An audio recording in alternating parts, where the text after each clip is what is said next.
Olá, bom dia, seja bem-vindo, seja bem-vinda ao A Notícia de Frente desta quarta-feira, hoje, dia 5 de maio de 2021. Chega junto, gente, participe com a gente aqui do A Notícia de Frente. Bom dia ao Lúcio Sorge. Bom dia, Nayara Moura. Bom dia, professor Haroldo Arruda. E bom dia a você que nos honra com a sua companhia. Bom dia, Haroldo Arruda Júnior. Bom dia, Nayara Moura. Bom dia, Lúcio. Bom dia a todos os nossos queridos telespectadores. Uma excelente quarta-feira a todos. Excelente quarta-feira e já vamos começar uma notícia de frente. Ainda ao vivo, conversar com o repórter João Fernandes, que vai trazer informações para a gente sobre a portaria publicada pelo governo do estado, que altera o funcionamento nas unidades escolares. Deixa eu dar um bom dia aqui ao João, então, para ele explicar melhor essa situação para a gente. Tudo bem, João? Bom dia.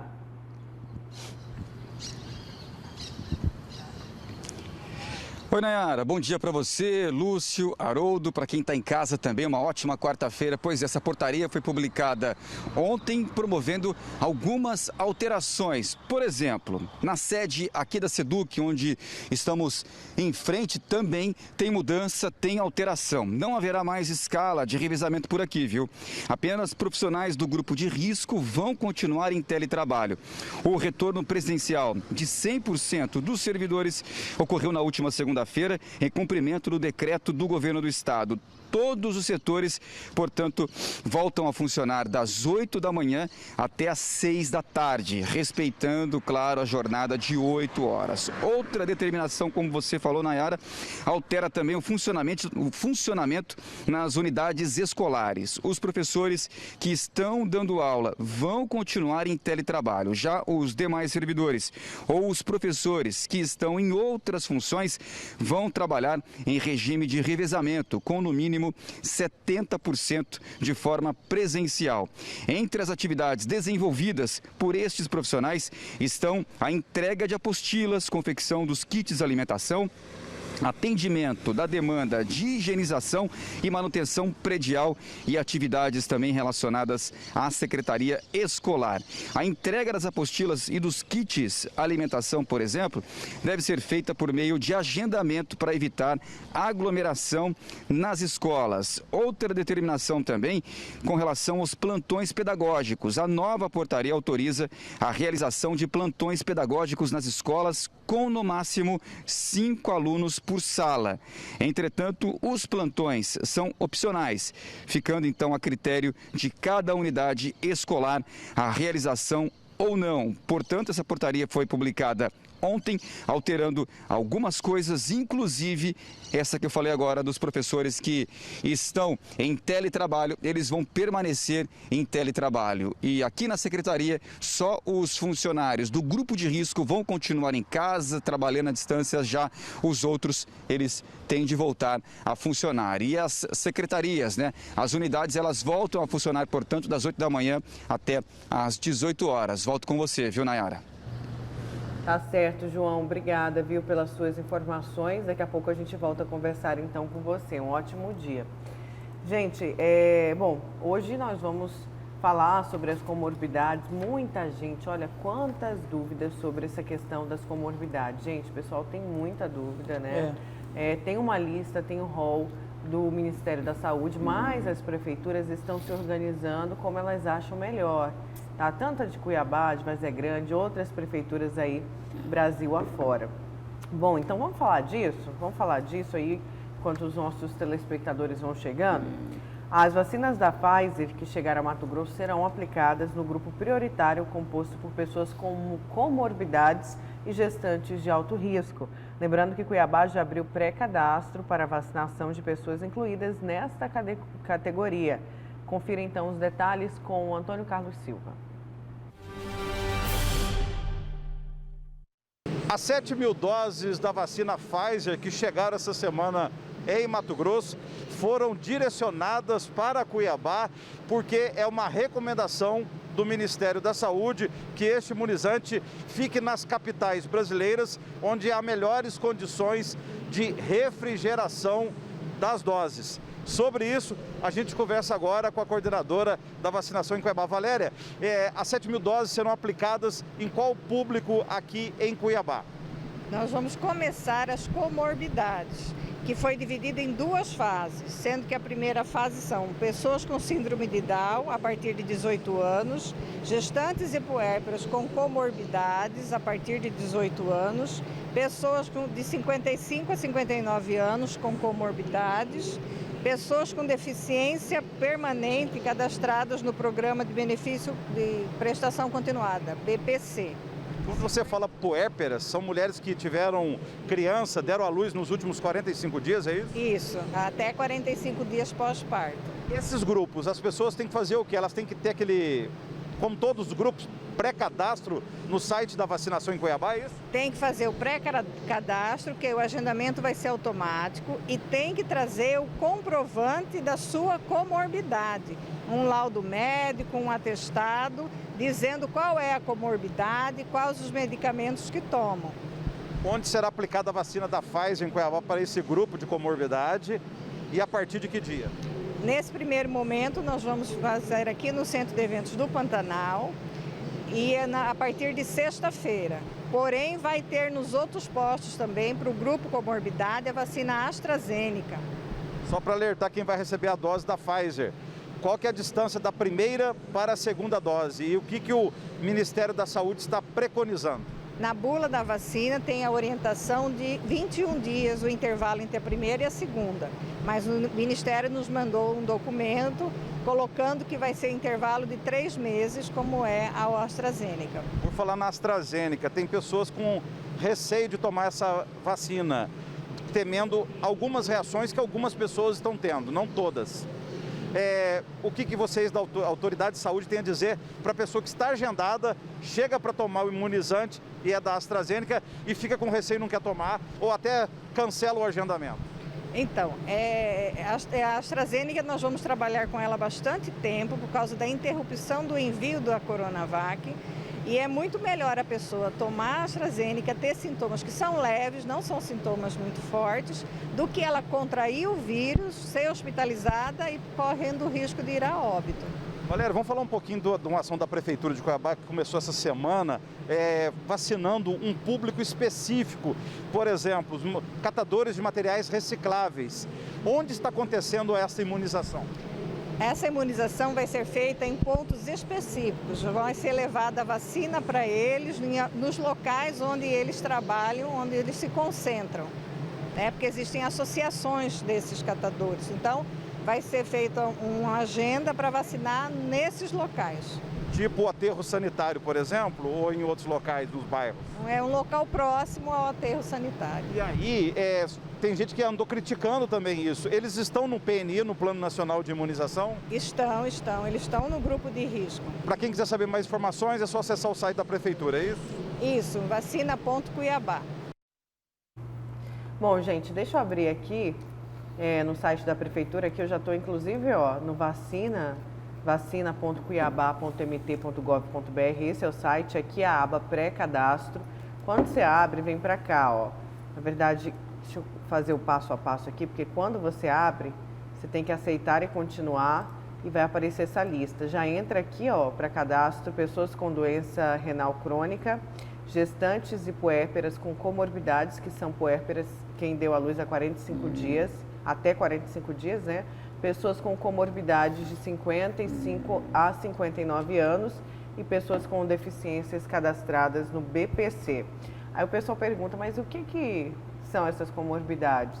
Aqui no site da Prefeitura de Cuiabá tem a lista das comorbidades. Primeiro tem aqui, né, aqui se encontra toda a lista, diabetes, pneumopatias, aí entra aqui doenças pulmonares, asma grave, enfim, aí entra hipertensão arterial. Bom, aí tem aqui toda a descrição, tá, gente? Hipertensão arterial estágio 3, hipertensão arterial estágio 1 e 2 com lesão em órgão-alvo, insuficiência cardíaca, pulmonares, hipertensão pulmonar, cardiopatia, síndromes coronarianas, valvopatias, miocardiopatias, enfim, tem um monte aqui entrando, doenças do coração, né, renal crônica, imunossuprimidos, que é quem tem também enfim, que faz, quem fez tratamento, né, quem fez transplante de medula ou transplante de órgãos, quem tem HIV, AIDS, enfim.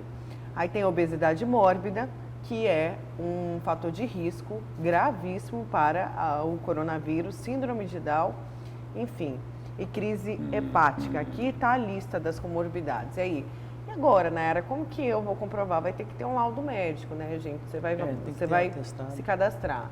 Aí você tem que ter esse atestado médico que você é o hipertenso, que você tem diabetes, que você, enfim, tem essas comorbidades. Aqui no site da prefeitura explica direitinho quais são as comorbidades que entram para o coronavírus, para essa vacina aí, Lúcio. E que não são poucas e vai pegar muita gente, né?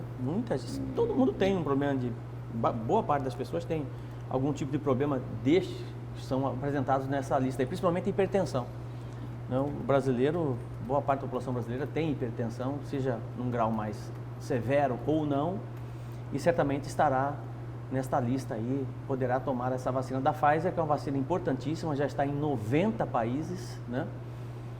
Após a vacina, entre a primeira e a segunda vacina, são 12 semanas que a pessoa precisa aguardar para tomar a segunda dose. 13 minutos após a aplicação, precisa aguardar no local, caso se tenha algum efeito colateral da vacina. São pouquíssimos efeitos colaterais registrados no mundo. A cada 1 milhão de aplicação de doses dessa vacina, 11 pessoas apresentam uma sequela leve, né? Enfim, é isso. E só lembrando que, né, fazendo um comparativo aí, Campo Grande abriu para pessoas de 40 anos.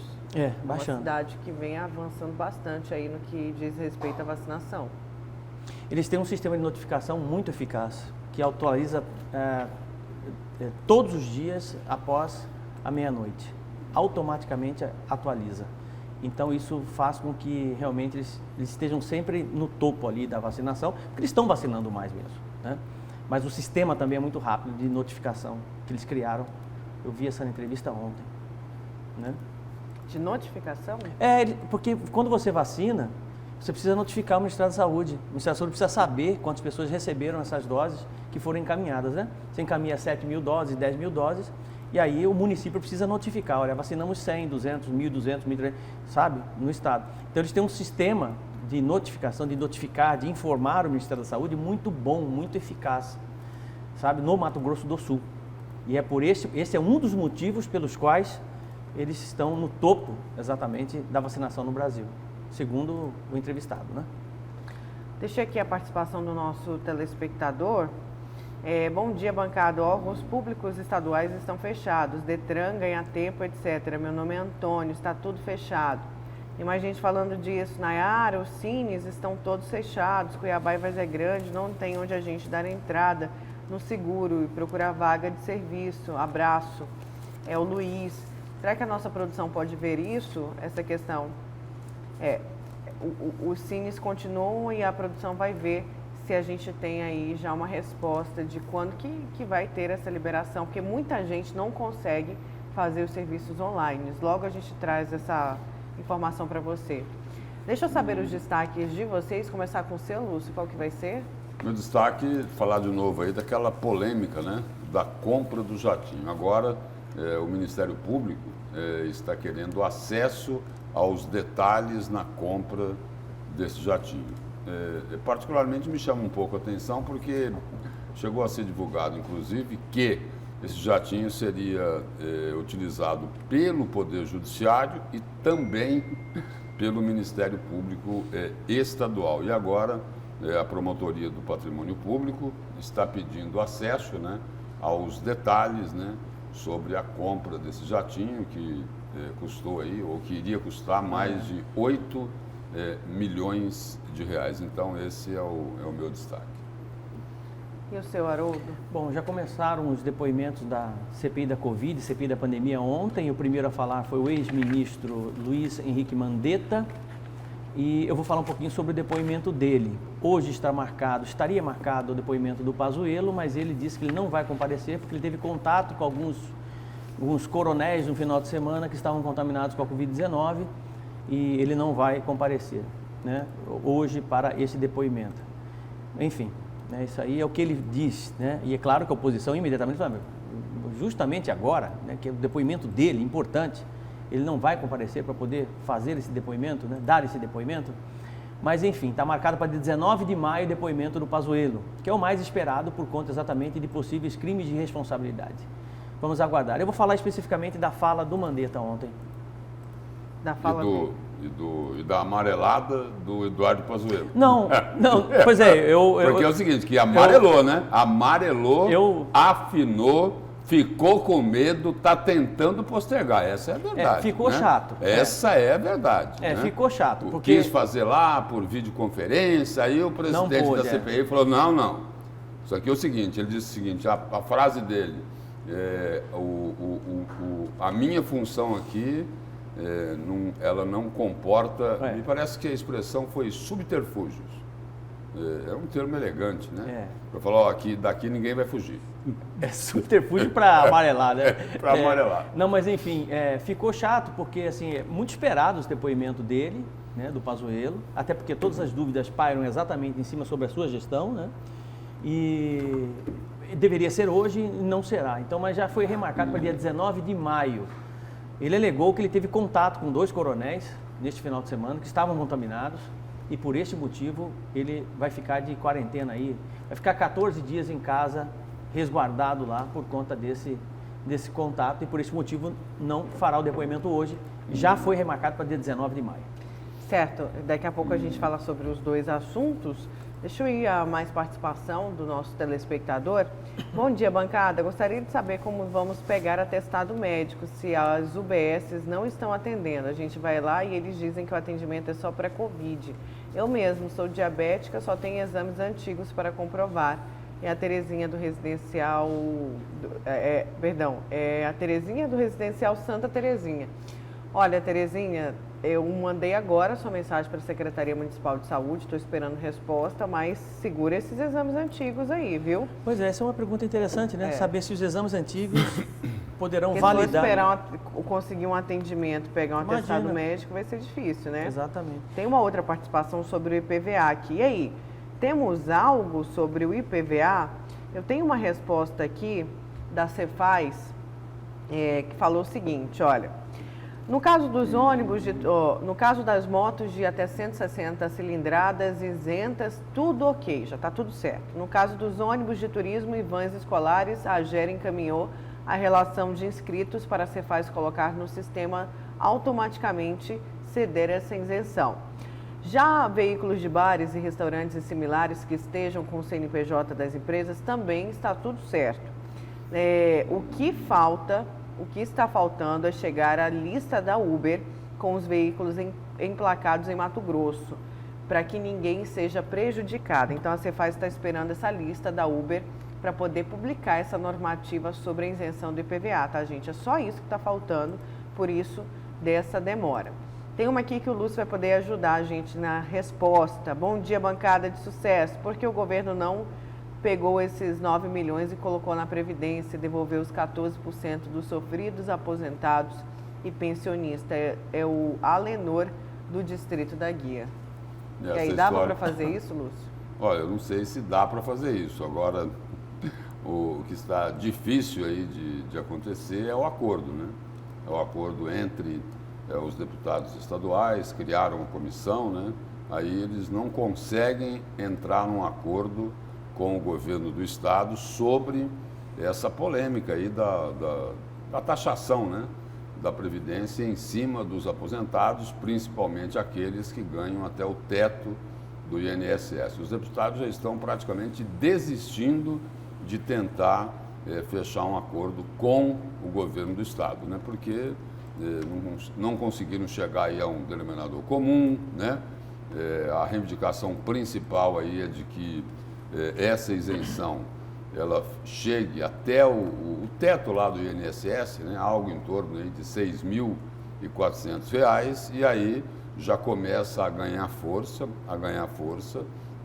a solução, a tentar resolver esse problema aí por meio de uma PEC, né, uma proposta de emenda constitucional, né, e se não houver esse acordo, né, um acordo que atenda a categoria, o caminho me parece que seria essa proposta de emenda constitucional. O deputado Eduardo Botelho já falou isso, né? A deputada Janaína Riva também falou isso. O deputado Tiago Silva, do MDB, disse que, se não houver acordo, ele também concorda com a PEC. E os aposentados e pensionistas continuam reclamando, né? Porque o desconto continua acontecendo, de 14%, e que causa um impacto muito grande naquele valor mensal que eles recebem, né? Porque esse desconto aí acaba fazendo muita falta e o acordo está muito difícil. Certo. Bom, tem mais gente aqui participando. Bom dia, bancada. Sobre a vacina, sou hipertensa, tenho doença respiratória crônica e obesidade mórbida. Nunca consegui tomar nem a vacina contra H1N1, por não ter em mãos esses atestados, que, diga-se de passagem, não é fácil conseguir. E dessa vez não será diferente. Mas, Alba, será que a obesidade, nesse caso, visível, né? Claro, só a análise clínica já é o suficiente. Aham. Se ele tem obesidade mórbida, né? É só Mas ir. é um fator que também é uma mensagem que eu vou passar aqui para a Mas saúde. lá está escrito que tem que tem que ter ter um atestado. atestado, não é Pois isso? é. Não é? Pois Você vê como que é a coisa, né? Vai ser uma outra dificuldade, porque o atendimento nos postos está precário. Foi o que o nosso ouvinte falou, o nosso telespectador falou aqui. As UBS estão só, a grande maioria, né, atendendo Covid, só entra quem for suspeito de Covid. E aí, como que faz? Tinha que ter, nesse momento, creio eu, como fizeram no Centro de Eventos Pantanal, às vezes tinha que ter ali uma força-tarefa para esses atendimentos, sabe? Para pegar o atestado.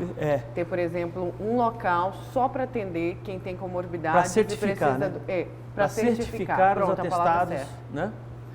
Seria boa bom? ideia, seria o ideal, né? Aí você, tá tudo certo, né? Vai lá tomar vacina. Seria o ideal, isso mesmo. O pessoal gente, sobre o IPVA a gente ainda não tem muitas informações, porque não foi publicada a normativa, mas quem pagou não vai ser restituído.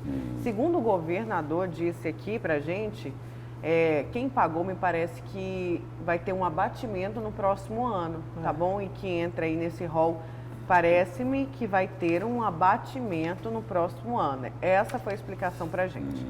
Bom, vamos seguir aqui, eu quero ir para o GD, para o portal Gazeta Digital. Vamos falar de dinheiro na pandemia, de Lava Jato. O governo disse que não usou o dinheiro da Lava Jato no combate à pandemia.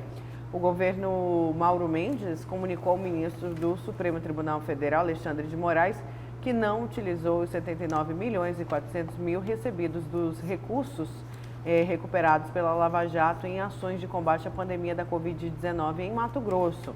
Com isso, o Estado solicitou novamente à Corte Suprema que tais recursos que haviam sido autorizados para serem gastos na pandemia sejam remetidos novamente para serem usados em ação de preservação, fiscalização e combate a incêndios na Amazônia Legal. Incêndios que devastaram no ano passado, né? Foi um dos piores anos no que se diz respeito aos números de incêndios, focos de incêndio aqui no Pantanal Mato Grossense. Pois é, a corrupção mata, não mata? Com certeza. Esses recursos aí, eles foram recuperados, né? Dessas delações, colaborações premiadas, né? Aí os ladrões do dinheiro público, né? E aqui em Mato Grosso tem um monte deles, né?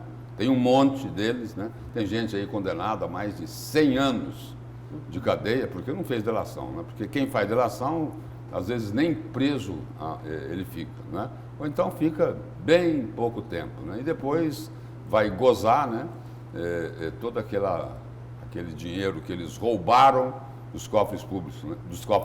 Porque eles devolvem só um pedacinho, do que eles enfiaram a mão nos cofres públicos. Então aí são 79 milhões de reais, não são? Esses recursos aí. 79,5. Pois só fazer um exercício aqui rapidinho, né? Tem essa bolsa, né, do Bolsa Emergencial, Ser Família. o Ser Família aqui de Mato Grosso, né, que é de R$ 150 para atender 100 mil famílias, não é isso? Isso. O custo total dessa bolsa é de 45 milhões de reais. Aumentou okay? já. Não, era de 45 Aumentou milhões. para 75. O quê? O Ser Família. Então aumentou o número de pessoas. Não, o que foi o seguinte, houve um acordo... Porque o governo entrou com 35, até onde eu tive informação, né? O governo entrou com 35 milhões e a Assembleia entrou com 10 milhões de reais, com 45 o governo aumentou o valor, milhões. salvo engano, o governo aumentou o valor, até foi nesse final de semana, ficou 50 milhões para o governo, 15 milhões de emendas parlamentares do senador Jaime Campos e 10 milhões da Assembleia Legislativa. Eles estão prolongando o valor, não, mantém o valor de 150, mas o auxílio que seria para 3 meses, agora é para 5 meses, né, por conta exatamente desse aporte que foi feito pelo senador Jaime Campos. Mas não podia pegar metade desse dinheiro agora e acrescentar aí? Sim. Para poder melhorar um pouco, claro, pois é, o valor do que essas famílias estão recebendo, porque R$150 é uma boa ajuda, não é isso? Porque teve muita gente aí que nem essa iniciativa teve, né? Gente que tem malas de dinheiro. Aí sabe o que podia ajudar também, Lúcio? No Desenvolve MT. Por exemplo, daria quase 35, quase 40 milhões de reais se pegar a metade desses 79 milhões, né? Não precisaria nem prolongar para 5 meses, que sejam 3 meses, mas um volume maior, né? Um valor maior. Seria mais interessante. Mesmo que prolongar por 5 meses aí, né? Dá para aumentar o valor dessa bolsa, colocando mais 40 milhões de reais em cima. É isso? Isso podia ser utilizado para isso. Pois é, e para o Desenvolve MT também, que até hoje muita gente sem crédito, Lúcio. Aliás, exatamente. A gente tem recebido muitas mensagens aqui que o pessoal total sem dinheiro, e o empresário que conhece vários empresários que não conseguiram essa linha de crédito. Como o pequeno tem dificuldade de conseguir crédito, né? Impressionante. Conseguir crédito e é coisa pouca, é coisa de 5 mil, 10 mil, 12 mil. Aí o sujeito que planta vai lá pegar R$1 bilhão, entendeu? Pega 100 milhões de reais para comprar máquina de colheitadeira, pega emprestado no Banco do Brasil, não paga muitas vezes, ou paga mal pago, renegocia a dívida, faz o inferno. Por que não pega esse dinheiro aí, esses 79 milhões de reais, pega metade para o Ser Família, emergencial, e a outra metade para colocar lá para os micro e pequenos empresários, porque é o seguinte, os mais pobres estão morrendo de fome, não é isso? E aí o micro e pequeno empresário, ele também vai ter dificuldade, né? Porque senão, se ele não resolver as dívidas que ele tem, ele vai ter que fechar a empresa, né? Esse é o cara... E vai desempregar muita gente. Esse é o cara do baguncinha, rapaz, aqui da Avenida do CPA, que tem um baguncinha lá que atende, que vive disso e teve que ficar fechado durante muitos meses. Tem 2 ou 3 funcionários, muitas vezes, né? Que sustenta algumas famílias. Esse é o cara que precisa de 5 mil, 10 mil reais para poder respirar em meio a uma pandemia como essa. Mas ajudar os pequenos é mais difícil. Aí o sujeito vai plantar no chão. Não, aí é o seguinte... Ajudar os pequenos, Nayara Moura, é mais difícil. É mais difícil. Ajudar o pobre é mais difícil. É muito mais difícil. Ajudar o microempresário é mais difícil, né? Sabe por quê? Ele não tem influência, ele não tem poder político, né? Ele não tem dólares, né? Ele não tem soja, ele não tem milho, ele não tem gado, ele não tem algodão, né? Ele não é do baronato, não é isso? Entendeu? Não é nenhum tubarão, então isso daí é difícil. Porque esse aí ele vai plantar, ele vai lá no Banco do Brasil e fala assim, eu preciso de R$1 milhão para me plantar. O Banco do Brasil vai lá, dá crédito para ele, numa boa, então ele sai de lá com R$1 milhão no bolso, compra uma caminhonete nova, desfila pela cidade de caminhonete nova, financia o troço, aí ele não paga, ele negocia, entendeu? Vira um inferno. Vai lá ver no Banco do Brasil quanto de passivo não tem, entendeu? De pessoas que pegam empréstimo no Banco do Brasil e não pagam. Porque vai lá para você ver. O pequeno, o micro, né? Essas famílias mais pobres não tem. Não tem, certo? Não tem lá na Câmara dos Deputados, não tem no Senado um representante de gala, um agente de pastinha para defender o interesse desse pessoal aí. Para defender o interesse desse pessoal. Outro dia é o seguinte, até a Anitta, né? A famosa Anitta teve que dar um pito, né? Uma bronca no senhor Carlos Fávaro, né? Sobre um projeto aí de regularização fundiária. E aí é suspeito do pessoal o seguinte, olha, aí é o seguinte, tem coisa camuflada, escondida, que é para ajudar os grandes, né? Aqueles que não precisam de ajuda. Aí o discurso é o seguinte, não, isso daqui é para favorecer o pequeno produtor rural. Olha, eu vou aguardar para saber se é fato ou fake. Você lembra que ele se elegeu como um defensor da agricultura familiar? Foi uma promessa. Não, sim. Ele dizia que Foi, não era né? representando o Mas agro, né? bancado por Eraí e Blairo Macho. Pois É isso, é. e vai defender a agricultura familiar. Beleza, Falando Nayara. assim, Muito bem. porque quando vocês falam dessa questão da linha de crédito, não, foi isso que... Não, Ele disse aí, Ele Não, né? não, tem Brincadeira. outra prometeu. frase que eu gosto de usar. Me engana que eu gosto. quando você É. fala da questão da linha de crédito, realmente o pequeno, principalmente aquele agricultor familiar bem pequeno mesmo, ele esbarra nisso para conseguir o crédito, porque ele não tem garantias, porque ele não tem o título da terra. Né? Muitas vezes ele não consegue ali exatamente isso. o financiamento, expandir o negócio dele com alta tecnologia, porque ele ainda não tem a titulação da terra. Infelizmente é um problema sério. Olha, vamos para o nosso primeiro intervalo, agora 6 horas e 35 minutos. O pessoal aqui está falando o seguinte. Lúcio e professor, tô imitando o risozinho, tá? Não se faz mais general como antigamente, hoje é só amarelão. Ari do bairro Carumbé. Muita gente falou disso, é um assunto que vai render no próximo bloco, então a gente fala aí da CPI da Covid. A gente, diga. Só complementar aqui, por exemplo, quero que vocês me ajudem, né?